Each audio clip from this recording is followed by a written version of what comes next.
Merhabalar arkadaşlar. Gördüğünüz gibi karşımda gördüğünüz eve gezeceğim. Biliyorsunuz ki bir tane videomda hani Minecraft yani Minecraft videomda demiştim. Ben size evime geleceğim demiştim arkadaşlar. İşte o an geldi.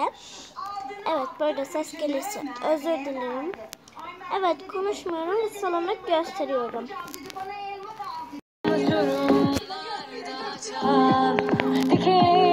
Zehirli yalnız çiçek, suç olur muydu seni bir kez koklayıp ölmek?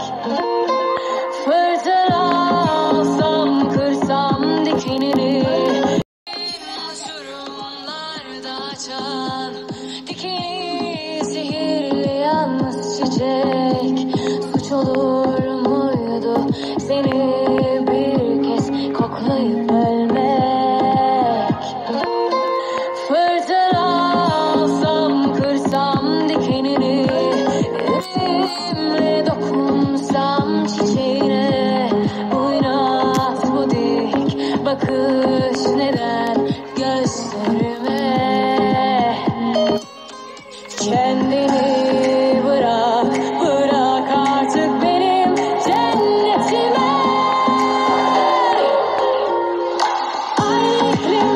Çare, ben sana vurgun bir çare, sarardım soldum hasretinle. Ayrı iklimsin apayrı, sert soğuklarım sevdalı, kavrulup yanarım ben yine. Ayrı iklimsin ne çare, ben sana vurgun bir çare, sarardım soldum hasretinle. Dikeni zehirli yalnız çiçek, suç olur muydu seni bir kez koklayıp ölmek?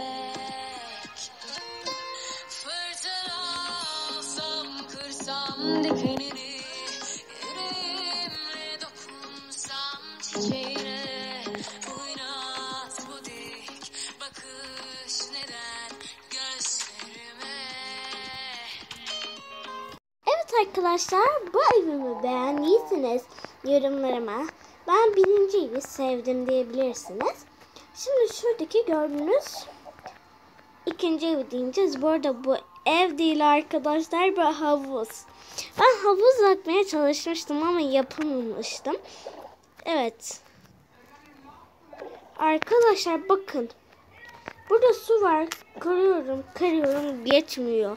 Dışarı çıkmıyor ama neyse biz bu evimizi gezelim. Arkadaşlar bu evim çok küçük. O yüzden hemen bitebilir. Hadi bakalım. Ben şey yapıp geliyorum. Yani şarkı açıp geliyorum. Yani telefondaki şarkıları açıp geliyorum.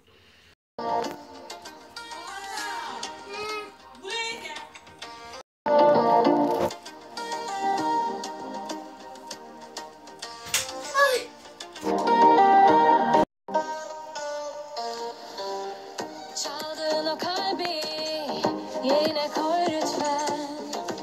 Eğer hislerinden pek emin değilsen, aradığın aşksa en güzelinden, o zaman başka açarım kapıları, hazırım dünden. Çaldığın o kalbi yerine koy lütfen.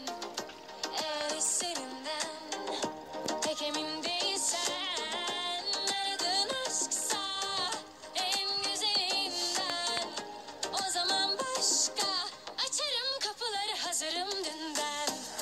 O sen olsan bari, sen olsan bari. Evet. Arkadaşlar birazcık o evi gezdikten sonra sorun yaşadık. Ama olsun, ikinci evi beğendiyseniz iki yazabilirsiniz yorumlara, yani ikinciyi ben sevdim. Ya da beğenmediyseniz birinciyi ben beğenmedim, ikinciyi beğenmedim diyebilirsiniz. Videoma like atmayı. Bu arada 4000 like gelsin bu videom arkadaşlar. Evet arkadaşlar, kanalıma abone olmayı unutmayın. Bu arada Barbie'min saçını boyadım. Dün boyamıştım size. Son halini göstermek istiyorum. Evet. Evet arkadaşlar, Barbie'min son halinin saçı böyle. Barbie'min tipi de böyle arkadaşlar. Evet, kıyafeti böyle. Şöyle saçını da baştan göstereyim. Evet arkadaşlar. Umarım videomu beğenmişsinizdir. Görüşürüz.